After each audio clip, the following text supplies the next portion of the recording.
I asked this earlier. Who can afford to buy a home in Biden's America? Well, for many people, the answer is, don't look at me. We can't buy homes.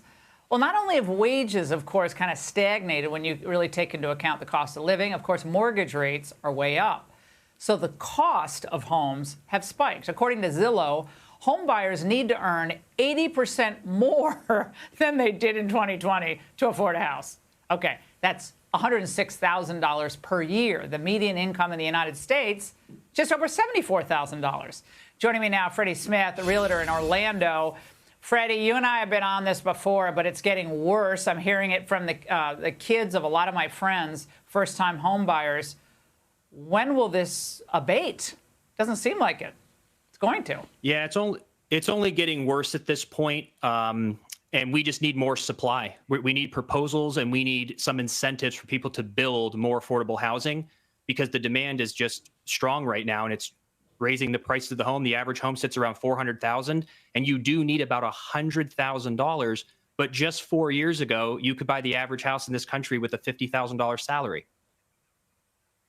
Right, but the problem is what the Biden administration wants to do is just flood the suburbs with a bunch of crappy housing, right? Wreck the value of homes in the suburbs, because, of course, you don't deserve to live in a suburb. You don't deserve to live in a place nicer than anyone else. So their idea is to, cram everybody in apartment buildings and, frankly, screw the suburbs. They think the suburbs are pretty racist anyway.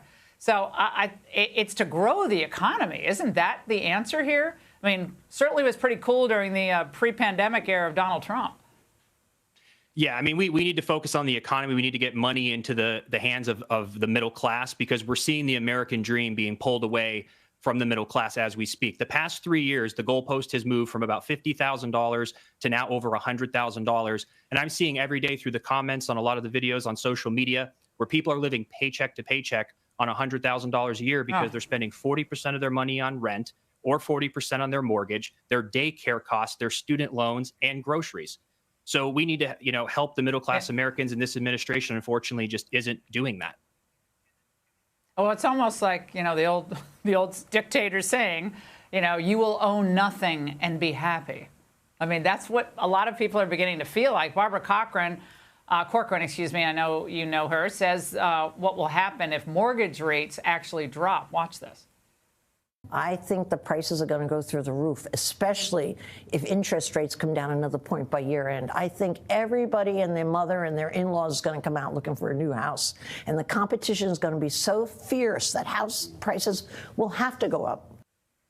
The problem with this, Freddie, is rates are supposed to follow the inflationary trends. And as they've had to admit, even in the Biden administration, inflation hasn't come down as they predicted it would. It's still way too hot. Yeah, 100%. Yeah, it's if the rates do come down, and Barbara's right, which I believe she is, it'll just increase the price. There's even parts of the country right now that are still having multiple offers. Open houses are packed. People are offering 20, 30,000 over asking. And yeah, we just need to figure out how to get people in homes, because how are the millennials and Gen Zers going to retire if they have to continue to pay these increasing rents through their lifetime? Freddie, it's always great to see you. You do such a great job online. Thanks so much. Hey, Sean Hannity here. Hey, click here to subscribe to Fox News YouTube page and catch our hottest interviews and most compelling analysis. You will not get it anywhere else.